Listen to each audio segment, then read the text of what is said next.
Estaba escuchando también el estudio del hermano, bueno, el del domingo pasado, hablaba del costo del perfume. ¿Se acuerda esa mujer? Qué perfume tan costoso. Para muchos fue un qué, un desperdicio, pero el Señor lo tomó como algo que él aceptó, como un acto de adoración hacia él. El martes el hermano Kevin nos enseñaba de la iglesia primitiva, ¿cierto? Cómo las personas se despojaban de todo y lo ponían ahí a los pies de los apóstoles. Hubo una pareja que no lo hizo así, que fueron mezquinos, no solamente porque no entregaron todo, sino porque quisieron engañar a todos, haciéndose célebres, dando a entender que habían entregado todo. Los impuestos. ¿Qué hay que hacer con los impuestos? Ay, sí, pagarlos, pagarlos. ¿Son legales? Entonces, ¿por qué no los hemos pagado? ¿Son justos? ¿Son agradables? ¡Ah! Qué rico, se me va a vencer el SOA de la moto, ¿cierto? ¿Cuándo será el día que, uy, sale uno contento, ¿cierto? ¿Sí? Somos así. ¿De dónde salen los recursos para pagar eso? ¿De dónde? Porque hasta ahora la iglesia en Pereira, empezando por mí, hemos estado esperando que baje un ángel del cielo con un cofre. Amado, aquí está la plata del predial. A veces nos soñamos algo así, ¿cierto? ¿Será que funciona así? Es muy interesante ver, hay unos versículos muy contundentes que hablan de impuestos y especialmente los que están en el Evangelio según Mateo. Son muy contundentes, me parece interesante. Y me parece interesante que Mateo era un recaudador de impuestos. Mateo trabajaba en la DIAN, ¿cierto? Así dije en Guática yo, hermanos, los que trabajaban en la DIAN vinieron y un hermano en Guática dijo, hermano, pero cierto que en la época de Jesús la DIAN no existía, ¿cierto? No, no, no existía, pero habían impuestos y los romanos sí que sabían subyugar a las personas con los impuestos. Era muy duro. Y Mateo, que era un recaudador de impuestos, habla ampliamente de ese tema en el Evangelio que él escribió, inspirado por Dios, ¿no? Mire, todo lo que ustedes contestaron ahí es muy importante. A mí me parece que ustedes mismos contestaron cosas muy importantes, muy, muy interesantes. Pero, ¿qué es lo más importante? ¿Qué creen? ¿Lo que dice quién? Lo que dice el Señor, ¿cierto? Muy bien. Entonces vamos a ver qué dice él, ¿cierto?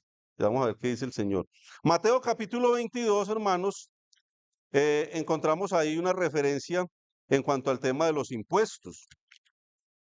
Siempre es bueno saber qué dice Dios de eso, porque es que una vez se desgasta de alguna manera y, y no encontramos de alguna manera bendición. Mateo 22:15 dice la palabra del Señor. Entonces se fueron los fariseos y consultaron cómo sorprenderle en alguna palabra. Y le enviaron los discípulos de ellos con los herodianos, diciendo, Maestro, mire la lambonería de estos. Sabemos que eres amante de la verdad y que enseñas con verdad el camino de Dios y que no te cuidas de nadie porque no mira la apariencia de los hombres. Bueno, hasta ahí la sobada de chaqueta y todo eso, ¿cierto? Después la puñalada. Dinos pues, ¿qué te parece? ¿Es lícito dar tributo a César o no? ¿Ah? ¿Ah? ¿Ah? Yo me los imagino ahí. Primero le pegan el lambetazo ahí al señor que llamamos nosotros y después le dicen, ¿es lícito dar tributo a César o no? O sea, una pregunta cerrada. ¿Sí o no? Diga, ¿sí o no? ¿Se acuerdan los de un encuentro con Cristo? Preguntas cerradas, ¿sí o no? Pero Jesús, conociendo la malicia de ellos, les dijo, ¿por qué me tentáis, hipócritas? ¿Señor decía eso? ¿Le decía así a las personas o no? Eso dice ahí. ¿Por qué me tentáis, hipócritas? Mostradme la moneda del tributo. A ver, pásame una moneda. Y ellos le presentaron un denario. Entonces les dijo, ¿de quién es esta imagen? Y la inscripción. Le dijeron, de César. ¿Qué les contestó el Señor? Dad pues a César lo que es de César y a Dios lo que es de Dios. Oyendo esto, se maravillaron y dejándole, se fueron. Bueno, veo aquí un testimonio público. Recuerden que era muy dado que las multitudes seguían al Señor. Las multitudes. ¿Sí o no? Entonces, un testimonio público para enseñanza de todos los que estaban alrededor. Pero muy interesante. Dice dad, dad. Eso lo encontramos en el versículo 21. Dad.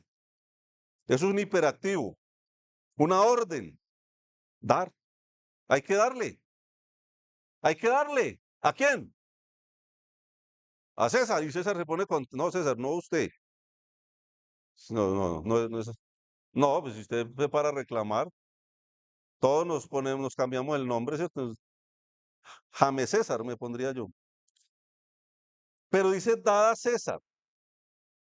Pero no dice que le demos a César y que trabajemos para César.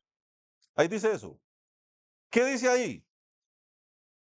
Dada a César lo que es de César, pero dice y a Dios lo que es de Dios. Es muy interesante. No dice que le dé a uno de los dos nomás, que trabaje para Dios y que no le pague a César. Ahí no dice eso, sí. O tampoco dice que trabaje para César y no le dé a Dios. No dice eso. Pero entonces, ¿quién es César en el día de hoy? ¿Quién es César? ¿Qué pasa cuando llega al predial de su casa? Ya llegó. ¿Qué van a hacer con él? ¿Lo van a guardar en un cofre esperando a que baje el ángel a pagarlo? ¿Sí? ¿Qué hay que hacer con él? En la época después de cautiverio, dijo el Señor de los israelitas que las casas de ellos estaban artesonadas, bien enchapadas, bien bonitas. Y dice, y mi casa está desierta, está destruida, acabada.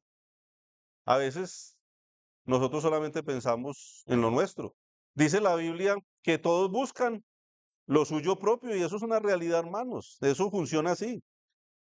¿Qué pasa cuando se cumple el impuesto vehicular? También estamos por esta época. O sea, el que tiene casa y tiene carro, mijo, por estos días está rebuscándose el billete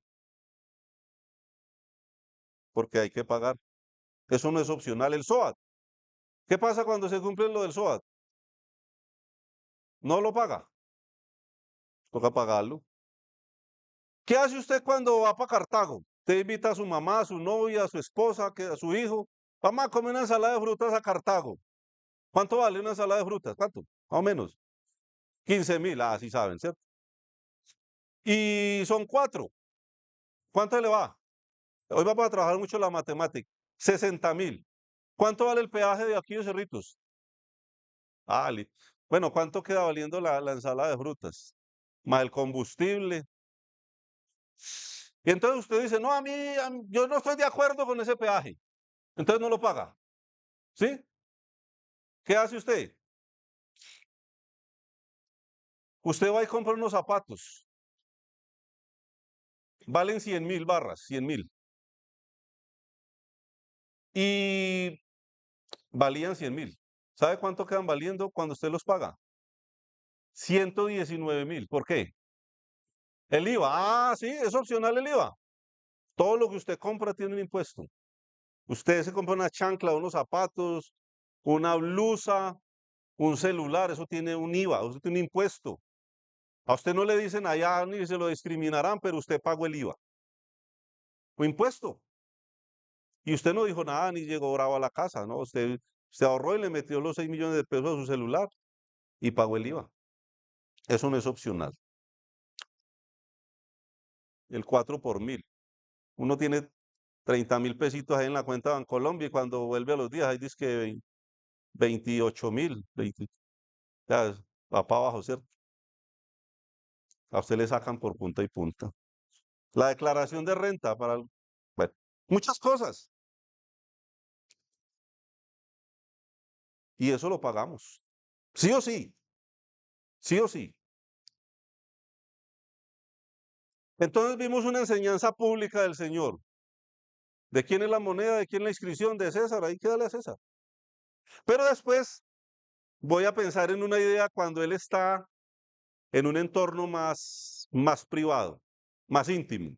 Mateo 17, hermanos, nos devolvemos un poquito ahí también en ese Evangelio según Mateo, versículo, 17, 22. ¿Qué dice? Estando ellos en Galilea, Mateo 17, 22, Jesús les dijo, me parece interesante este versículo antes de tocar el tema que vamos a hablar. El Hijo del Hombre será entregado en manos de hombres y le matarán, mas al tercer día resucitará. Y ellos se entristecieron en gran manera. Versículo 24. Cuando llegaron a Capernaum, vinieron a Pedro los que cobraban las 2 dracmas, unos recaudadores de impuestos, y le dijeron, ¿vuestro maestro no paga las 2 dracmas?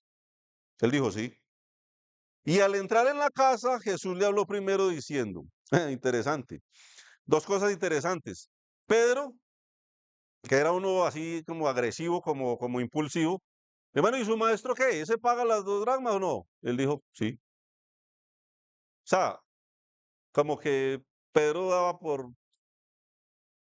hecho que el Señor era uno que pagaba impuestos. Seguramente había hablado de eso. Pero dice que al entrar en la casa, el Señor que todo lo conoce sabe de qué le iba a hablar Pedro, ¿cierto?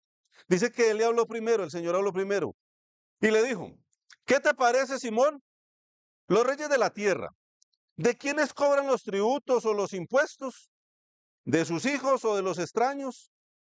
Una pregunta que hizo el Señor. ¿De quién?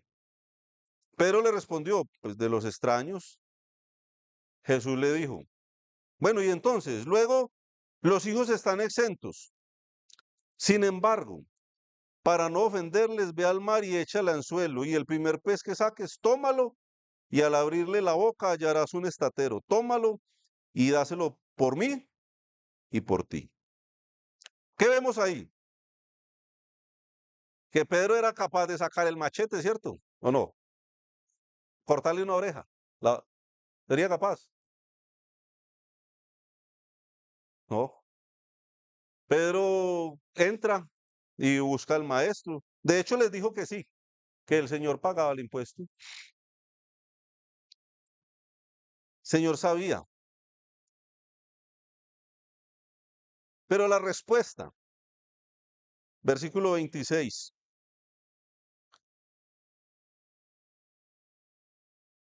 era algo muy claro. Podríamos decir que ellos estaban exentos de pagar ese impuesto, ¿no? Sí, eso dice ahí. Pero él estaba enseñando algo a los discípulos, los que después iban a escribir el Nuevo Testamento, por ejemplo, y nos iban a enseñar a nosotros. El Señor pudo haber dicho ese día, no rebelémonos contra los romanos o rebelémonos contra los que están cobrando un impuesto que al parecer era del templo. ¿Quién era el dueño del templo? Jesús. Rebelémonos, salgamos a protestar, ¿cierto? A mí me causa una gracia ver un creyente en una protesta, hermanos. Qué falta de conocer la palabra de Dios. Eso sí no tiene ningún fundamento. Apedrémoslos, ¿cierto? El Señor dijo eso. ¿Saben qué dijo?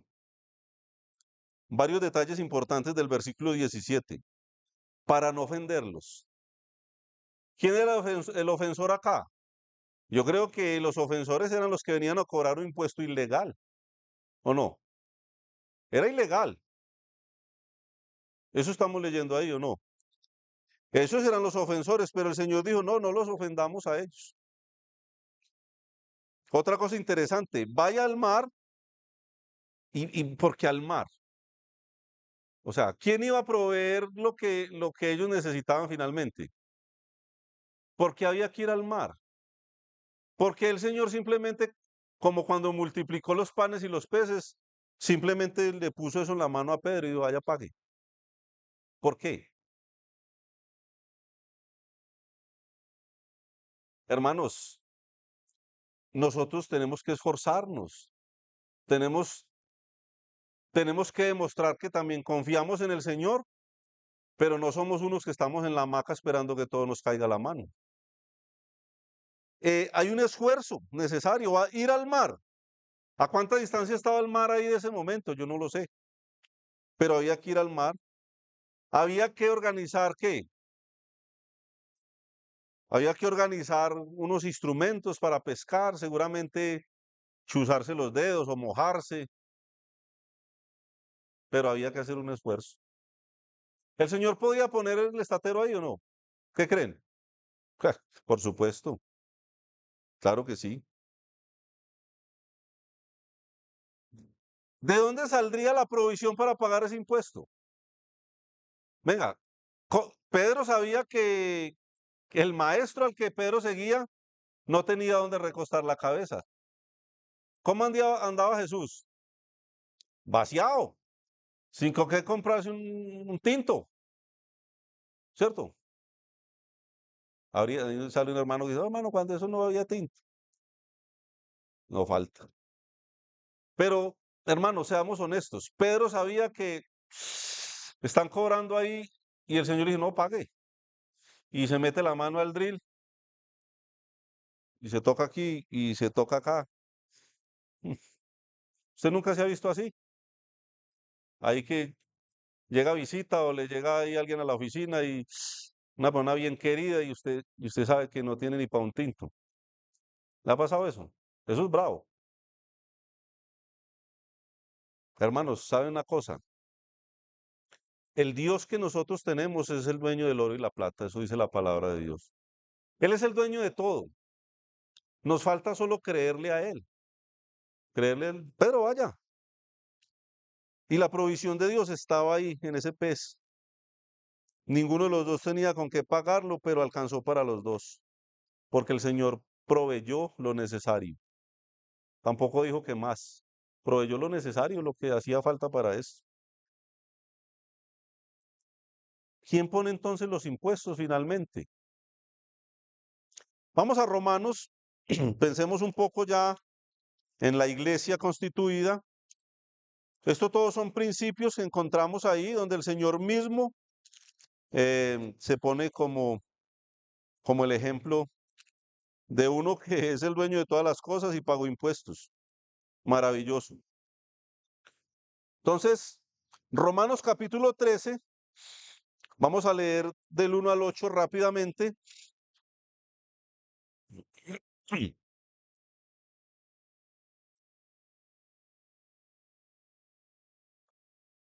Dice, sométase. ¿Qué es eso?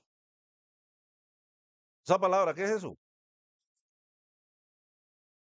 ¿Cierto? ¿A quién le gusta someterse? A ver, las hermanas. Bueno, someterse, ¿cierto? Sí. A usted porque no tiene a quién, pero hay que preguntarle a las otras. Jóvenes, ¿bueno someterse o no? Esta generación de ahora, hermanos, una mano de delincuentes, ¿qué es lo que hay? Que no, la autoridad para ellos no significa nada. Qué tristeza. No, no hay autoridad.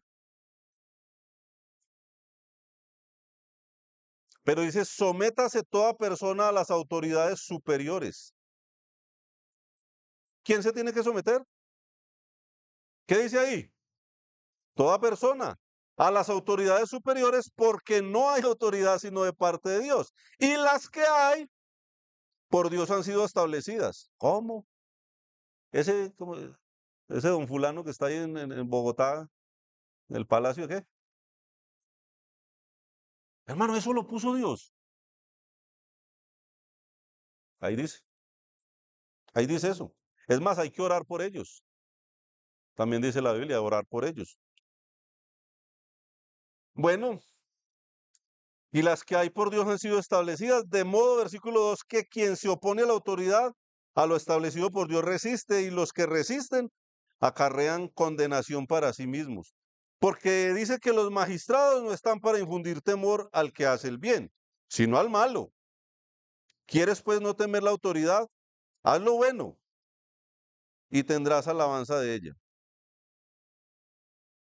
Chiqui, ¿ustedes iban tras los buenos o tras los malos?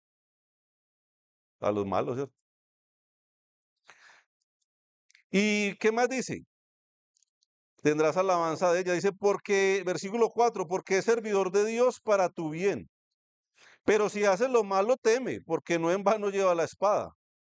Ah, que hoy en día los policías, yo no sé para qué tienen un revólver, no lo pueden usar. Ah, las ONGs y las normas, ¿cómo se llama eso? Y el policía es ahí un chino de esos que muestra la nalga aquí con el pantalón caído, agarra puños al policía y le dan una pela.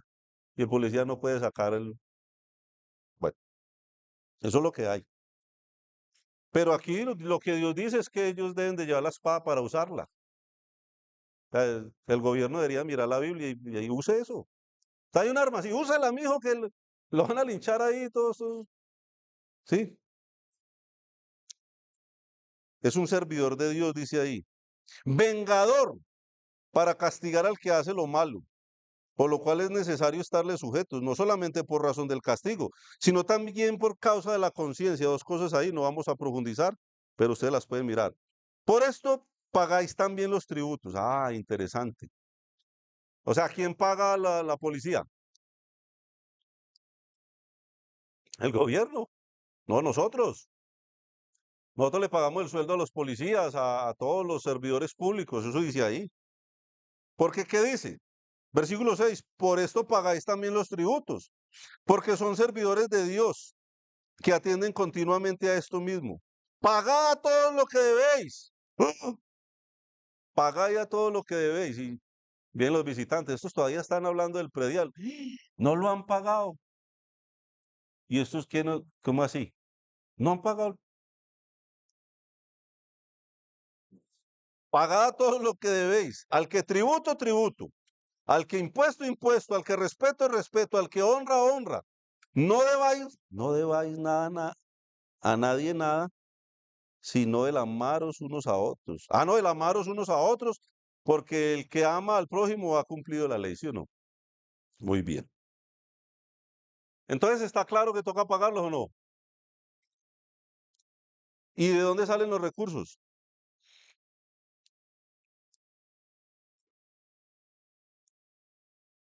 Bueno, hermanos, veamos algunos principios bíblicos, porque podíamos quedarnos acá dando ideas. Hermano, yo sé hacer unos tamales deliciosos y es muy, muy bacano, sí. Haga en su casa y me invita. Pero veamos qué dice la Biblia. ¿Qué principios bíblicos tenemos para las cosas de la iglesia? Primera de Corintios 16, desde el versículo 1. Ay, Primera de Corintios 16. Desde el versículo 1, ahí encontramos un principio. Em, Dice el apóstol Pablo, en cuanto a la ofrenda para los santos, haced vosotros también de la manera que, ¿qué? No escuché, hermanos, ¿que qué? Ah, venga, ¿y eso qué? Eso, esa palabra, ¿qué quiere decir? ¿Qué quiere decir ordenar, Samuel?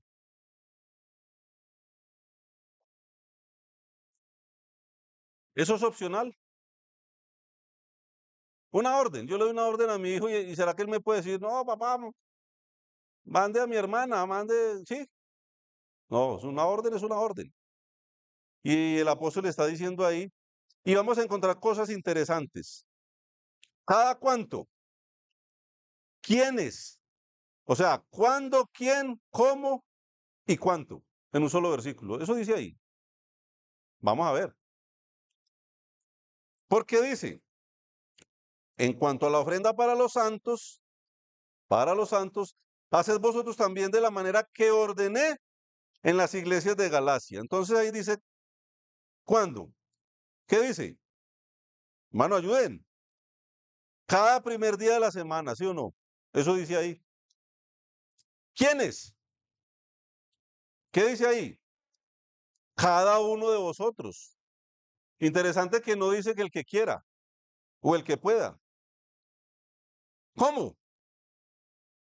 Ponga aparte algo de lo que le sobra, porque nosotros hacemos así, ¿cierto? Sacamos la lista de cosas, el colegio, que los pasajes, que el mercado, que el arriendo, que los servicios, y hacemos, y todo se paga. Todo eso se termina pagando, ¿sí o no? Y después le pagamos a César. ¿Y para Dios qué? No, no, no sobró. Hermanos, qué triste. Qué triste que muchas veces para el Señor sean las obras. O sea, si me sobra el tiempo, me congrego. Si me sobra fuerza, le sirvo. Si me sobra plata, ofrendo. Así funcionamos muchas veces nosotros los creyentes. Eso es muy lamentable. Dice, ponga aparte algo, hermanos. Y una práctica. Cuando llega el sueldo, usted tiene que estar poniendo aparte lo que es del Señor. Porque al César lo que es del César y a Dios lo que es de Dios. Ponga aparte algo. No dice que si le sobra de unas monedas. En mi Biblia no dice eso. Dice ponga aparte algo. ¿Y cuánto? Ah, no, pues ahí dice. ¿Cuánto? Según haya prosperado, pues obvio, obvio, obvio. Entonces, hermano, no es que los que más prosperan son los ricos, ¿cierto? Solamente entonces dan los ricos. Estaríamos en la olla. ¿Cuántos ricos hay acá? ¿Ah? ¿Solamente yo soy rico? ¿Los demás no son ricos? Hermano, mire la visión que tenemos. Imagínense que donde yo voy a morar eternamente, las calles de mi casa, las calles de mi casa son, o sea, yo salgo, adivine de qué material son de oro, pero parece que yo soy el único rico acá, pero yo soy rico. Pero materialmente, a veces creemos que solamente el que tiene ciertas posibilidades es el que puede ayudar. El hermano Kevin nos contaba el martes la historia de la viuda. La gente iba y echaban en el arca grandes cantidades de dinero y salían así. Cuando echaban, ¡pah! Eso caía ahí y sonaba. Y el señor estaba por allá mirando y llegó una viejita, una viuda, y ella se reblujó así y tenía dos moneditas. Y ella miró allá y fue, y adivine cuánto echó. Echó las dos moneditas. Y el Señor le dijo a los discípulos, venga, venga, miren, miren, esa mujer ha dado más que todos los que han echado hoy. Y ellos, ¿cómo así? Y ellos veían echar ahí, pero caía la plata. Y el Señor les dijo, sí, porque ¿sabe de dónde dieron ellos? De lo que les sobraba. Pero esta mujer dio todo lo que tenía, el sustento del día. Seguramente esa noche ella no pensó dónde iba a dormir y qué iba a comer, era el sustento del día. ¿Sabe qué hizo ella? Lo echó allá. Y esa es la manera como a veces nosotros vemos la bolsa, hermanos. Da tristeza. A veces la bolsa es como cuando estamos jugando tingo, tingo, tango, ¿cierto? Que como que lo va a quemar a uno y esa bolsa da la vuelta y, hermanos, ahorita me da esta pena porque esto está quedando grabado y uno no sabe quién va a terminar viendo ese video. Pero ahorita le pregunté a los hermanos que contaban la ofrenda y ah, me parece lamentable, hermano, que una iglesia con 63 miembros en comunión. Bueno, sigamos más bien. Segunda de Corintios capítulo 8, mis amados hermanos, segunda de Corintios 8 y versículo 1. Creo que esto ya lo hemos leído mucho, pero vamos a volverlo a leer. Muy importante.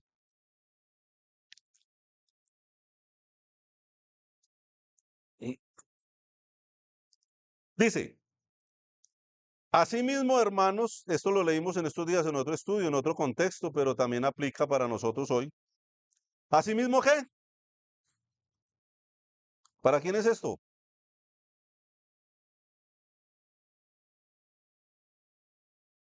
¿Para quién? Os hacemos saber la gracia de Dios que se ha dado a las iglesias de Macedonia. Yo cada que leo esto, hermano, yo no termino de dejar de maravillarme, hermano, por lo que veo ahí. ¿Cómo estaba la iglesia en Macedonia? ¿Qué dice ahí, versículo 2? Que en grande prueba de tribulación, la abundancia, ¿había abundancia o no? ¿Sí o no? ¿De qué? De gozo. Pero tenían profunda ¿qué? Pobreza. O sea, la verdad, hermanos, es que allá esa iglesia la estaba pasando mal. ¿Y cómo estaban? Es muy interesante. Que en la adversidad puede haber gozo. ¿Cómo estaba Pablo y Silas en la cárcel allá con la espalda reventada de la pela que les dieron? ¿Y cómo estaban? En la cárcel, ¿cómo estaban? Gozosos, cantando, alabando al Señor. Qué maravilloso, hermanos. ¿Cómo estaba Jesús? ¿Sabe qué dice la Biblia de Jesús? Que por el gozo puesto delante de él, menospreció qué? El oprobio, sufrió la cruz, se hizo maldición por nosotros, por el gozo puesto delante de él. Y los hermanos de Macedonia estaban mal económicamente, pero dice que la abundancia de su gozo y su profunda pobreza abundaron en riquezas de su generosidad. Acuérdense de la viuda. Dice el apóstol, pues doy testimonio de que con agrado han dado conforme a sus fuerzas y aún más allá de sus fuerzas. Mire, pidiéndonos con muchos ruegos. Estaban rogándole a los hermanos que les concedieran el privilegio de participar de este servicio para los santos. Para los hermanos, ¿qué era el dar? ¿Un qué? ¿Un qué? Un privilegio. Hermano, ¿usted cuando da lo da como un privilegio o es que me toca? Allá debe estar ese hermano con el ojo pelado mirando cuando pase la bolsa, porque ya dijo que estaban jugando ¿qué? No, no, de hecho no nos fijamos en eso. En lo personal yo no sé, no tengo idea, no me importa. A mí no me interesa saber si usted da o no da. Eso es una cosa con el Señor. Aquí no le pasamos el sobre a nadie, ni le preguntamos cuánto se gana. No, eso es con el Señor. Eso es con el Señor. Nada que ver que nosotros nos vamos a meter en su vida íntima con el Señor. Pero ¿sabe qué es lo triste, hermano? Que muchas veces es porque me dicen, porque toca, porque me miran. No, eso es un privilegio. ¿Y sabe qué dice ahí? Que esos hermanos están rogando. Venga, por favor, déjenos participar de esa ofrenda que ustedes van a llevar allí. Seguramente los apóstoles decían, no, no, hermanos, ustedes tranquilos. ¿Por qué? Porque estaban como en una profunda ¿qué? Pobreza. Y ellos estaban rogando, porque para ellos era un privilegio. Versículo 5 y no como lo esperábamos. O sea, ellos esperaban menos, sino que asimismo se dieron primeramente al Señor. Esta es la clave del asunto. Se dieron primeramente al Señor, hermanos, y luego a nosotros por la voluntad de Dios. De manera que exhortamos a Tito para que tal como comenzó antes, asimismo acabe también entre vosotros esta obra de gracia. Por tanto, como en todo abundáis en fe, en palabra, en ciencia, en toda solicitud y en vuestro amor para con nosotros, abundad también en esta gracia. No hablo como quien manda, sino para poner a prueba por medio de la diligencia de otros también la sinceridad del amor vuestro. Versículo 9. Atención, porque ya conocéis la gracia de nuestro Señor Jesucristo. Pregunta, ¿conocemos la gracia de nuestro Señor Jesucristo? ¿Conocemos seguros, hermanos, de qué hizo Él por mí? ¿Tenemos clara la obra y el sacrificio de Cristo? ¿Dónde nació? Hermanos, esto es muy impactante. El creador del universo no nació en una familia opulenta, un rey de esos La familia de Herodes, no. ¿Dónde nació? La familia de un insignificante carpintero, una mujer muy normal, y nació en un pesebre, en una pesebrera. No tenía dónde recostar la cabeza. Todo lo que tomaba era prestado, ¿cierto? Un aposento alto prestado, una mula prestada, unos panes que entregó otro. Hermanos, ¿y sabe qué dice acá? Esperemos y espero que estemos conociendo quién es nuestro Señor. Y si usted no lo conoce, le invito a conocerlo. Porque ya conocéis la gracia de nuestro Señor Jesucristo, que esa es la clave también, el amor, el amor. ¿Cuánto amor tenemos por el Señor? Porque Él tuvo amor por nosotros. ¿Y sabe qué hizo? Que por amor a vosotros se hizo pobre, siendo rico, para que vosotros, yo, con su pobreza, fueseis enriquecidos. Ah, qué versículo. Y en esto doy mi consejo, porque esto os conviene a vosotros, que comenzasteis antes no solo a hacerlo, sino también a quererlo, desde el año pasado. Ay, desde el año pasado. Ahora pues, llevad también a cabo el hacerlo para que como estuvisteis prontos a querer, así también lo estéis en cumplir conforme a lo que tengáis. O sea, estamos prontos en, no, yo quiero, pero ¿qué dice ahí? Que es bueno quererlo y también ¿qué? ¿También qué? Hacerlo. Una decisión debe ir acompañada de ¿qué? De una acción. Ah, sí, yo quiero, pues entonces hágalo. Aquí hay gente que quiere hacer cosas y no las hace. Yo tengo muchas cosas que quiero hacer y no he empezado. ¿Sirve de algo? De nada. Capítulo 8, 2 Corintios 8, versículo 18. ¿Qué dice? Y enviamos juntamente con él al hermano cuya alabanza en el Evangelio se oye por todas las iglesias. Versículo 19. Y no solo esto, sino que también fue designado por las iglesias como compañero de nuestra peregrinación para llevar este donativo que es administrado por nosotros para gloria del Señor mismo y para demostrar vuestra buena voluntad. Finalmente se hace ¿para qué? Hermanos, ¿para qué? Para la gloria de Dios, ¿cierto, hermanos?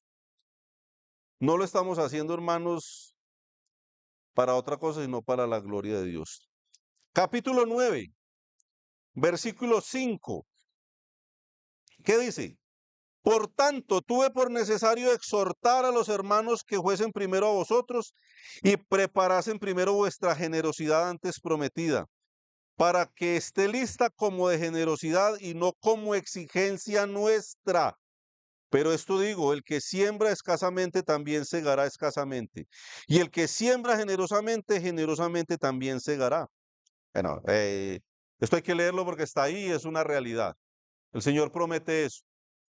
No, no lo quiero hacer como aquellitos que le dicen que si usted da 1.000.000, entonces el Señor le va a dar 5. No, eso no, no estamos negociando con el Señor así de esa manera. No es por interés, es para su gloria. Pero es una realidad también. El que es mezquino termina recibiendo con mezquindad. ¿Sí o no? Versículo 7. ¿Quién da? ¿Quién da? ¿Qué dice ahí? Cada uno de como propuso en su corazón. Es muy importante el corazón aquí, hermanos. No con tristeza. Ay, voy a echar ahí en la bolsa, pero esto era lo del SOAT. ¿Sí? El Señor recibirá eso. Mire, si usted está dando así, tranquilo, mijo.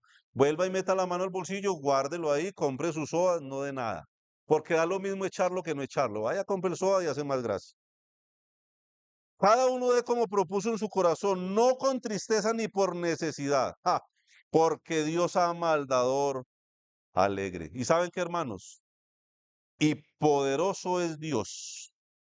¿Cómo es Él? Y poderoso es Dios para hacer que abunde en vosotros toda gracia, a fin de que teniendo siempre en todas las cosas todo lo suficiente, abundéis para toda buena obra. Poderoso es Dios. Él va a suplir cualquier necesidad, hermanos. Cada uno dé como propuso en su corazón, no con tristeza ni por necesidad, porque Dios ama al dador alegre. Versículo 12, porque la administración de este servicio no solamente suple lo que a los santos falta, sino que también abunda en muchas acciones de gracias a Dios. Interesante. Dar gracias a Dios también cuando Él responde, cuando Él suple, es lo que Él espera de nosotros. Quiero leer, hermanos, estoy avanzando un poco rápido. Primera de Crónicas 29, versículo 2. Voy a leer muy rápidamente estos pasajes porque quiero hacer un ejercicio. Primera de Crónicas 29, 2. En el contexto, David estaba de salida. ¿El rey sería quién? Salomón. El Señor no le permitió a David hacer el templo, ¿cierto? ¿Recuerdan? David dijo, yo voy a hacer el templo. Y el Señor le dijo, no, no, no. Yo a usted no le permito que haga el templo. Eso va a ser en tiempo de Salomón. David podía haberse dicho, bueno, pues si él no dejó que yo hiciera nada, ¿cierto? Aquí hay hermanas que se han ido bravas porque no las dejaron hacer el almuerzo en las conferencias, pero ni siquiera están en comunión. Entonces se van bravas. No, David sabe que fue la actitud de él. Vamos a leerlo. Primera de Crónicas 29, versículo 2, puede ser. Dice, yo con todas mis fuerzas he preparado para la casa de mi Dios. ¿Con qué? Con todas mis fuerzas. Para la casa de mi Dios. Oro para las cosas de oro, plata para las cosas de plata, bronce para las de bronce, hierro para las de hierro y madera para las de madera y piedras de ónice, piedras preciosas, piedras negras, piedras de diversos colores y toda clase de piedras preciosas y piedras de mármol en abundancia. Además de esto, por cuanto tengo mi afecto en la casa de mi Dios, hermanos, ¿dónde tenemos el afecto nosotros? Dice la palabra de Dios que donde esté nuestro tesoro, allí estará nuestro corazón. Muchas veces el corazón está puesto en las cosas de este mundo, en una relación, en cosas que hemos comprado, que queremos comprar, que queremos adquirir, y el corazón está ahí, patinando ahí, no pasamos de ahí. Pero hermanos, qué maravilloso es tener el tesoro en el cielo. Como David, que dijo, mi afecto, versículo 3, en la casa de mi Dios. Yo guardo en mi tesoro particular, que es mío, que era legítimo de él. Lo pudo haber gastado en otras cosas, en su tesoro particular, oro y plata, que además de todas las cosas que he preparado para la casa del santuario, he dado para la casa de mi Dios 3,000 talentos de oro de Ofir, 7,000 talentos de plata refinada para cubrir las paredes de las casas. Oro, pues, para las cosas de oro y plata para las cosas de plata y para toda la obra de las manos de los artífices. ¿Y quién quiere hacer hoy ofrenda voluntaria a Jehová? Entonces los jefes de la familia, los príncipes de las tribus de Israel, jefes de millares y de centenas, con los administradores de la hacienda del rey, ¿qué hicieron? Se animaron. También ofrecieron ¿cómo? Voluntariamente y dieron para el servicio de la casa de Dios 5,000 talentos y 10,000 dracmas de oro, 10,000 talentos de plata, 18,000 talentos de bronce y 5,000 talentos de hierro. Y todo el que tenía piedras preciosas las dio para el tesoro de la casa de Jehová en mano de Jehiel, Gersonita. Y se alegró el pueblo por haber contribuido ¿cómo? Voluntariamente, porque de todo corazón, ahí está la clave, hermanos, ofrecieron a Jehová voluntariamente. Asimismo se alegró mucho el rey David y bendijo a Jehová delante de toda la congregación y dijo David, bendito seas tú, oh Jehová, Dios de Israel nuestro Padre, desde el siglo y hasta el siglo. Tuya es, oh Jehová, la magnificencia y el poder, la gloria, la victoria y el honor, porque todas las cosas que están en los cielos y en la tierra son tuyas. Tuyo, oh Jehová, es el reino y tú eres excelso sobre todo. Las riquezas y la gloria proceden de ti y tú dominas sobre todo y en tu mano está la fuerza y el poder y en tu mano el hacer grande y el dar poder a todos. Ahora pues, Dios nuestro, nosotros alabamos y loamos tu glorioso nombre. Porque ¿quién soy yo y quién es mi pueblo para que pudiésemos ofrecer voluntariamente cosas semejantes? Clave aquí, pues todo es tuyo y de lo recibido de tu mano te damos. ¿Usted tiene dinero en la cuenta, en su bolsillo? Ah, ¿tiene propiedades? ¿De dónde salió eso? Es que usted es muy buen trabajador, es un genio, usted es muy inteligente, es muy diligente, usted es una persona arrolladora. ¿Sabe qué dice acá? ¿Quién soy yo? Dice David. ¿Quién es mi pueblo? Pues todo es tuyo y de lo recibido de tu mano te damos, porque nosotros, extranjeros y advenedizos, somos delante de ti, como todos nuestros padres y nuestros días sobre la tierra, cual sombra que no dura. Oh Jehová, Dios nuestro, toda esta abundancia que hemos preparado para edificar casa a tu santo nombre, de tu mano es y todo es tuyo. Yo sé, Dios mío, que tú escudriñas los corazones y que la rectitud te agrada. Por eso yo con rectitud de mi corazón voluntariamente te he ofrecido todo esto y ahora he visto con alegría que tu pueblo reunido aquí ahora ha dado para ti espontáneamente. Para terminar, hermanos, quiero que me regalen un tiempito para hacer un ejercicio. Apocalipsis 5:11 al 13 dice, Apocalipsis 5:11. Y miré y oí la voz de muchos ángeles alrededor del trono. ¿Dónde está nuestro corazón? ¿Allá o acá? Y dice, y de los seres vivientes y de los ancianos, y su número era millones de millones, que decían a gran voz, ¿cómo decían? El cordero que fue inmolado es digno de tomar el poder, las riquezas, la sabiduría, la fortaleza, la honra, la gloria y la alabanza. Y a todo lo creado que está en el cielo y sobre la tierra y debajo de la tierra y en el mar y a todas las cosas que en ellos hay. Voy a decir, al que está sentado en el trono y al cordero, sea la alabanza, la honra, la gloria y el poder por los siglos de los siglos. Hermanos, el Señor nos ayude realmente a entender quién es nuestro Señor, que Él nos puede estar diciendo, vaya al mar y eche el anzuelo, porque nosotros tal vez estamos esperando que Él simplemente haga el milagro y aparezca el dinero en la mano. Quedamos de lo recibido de la mano de Él, que la plata y el oro le pertenecen y Él es poderoso para hacer lo que quiera. Pero hermanos, seamos honestos, Él quiere que nos toquemos también a ver de qué estamos hechos. Y Él es proveedor. Él es el gran proveedor, hermanos. Señor bendiga su palabra.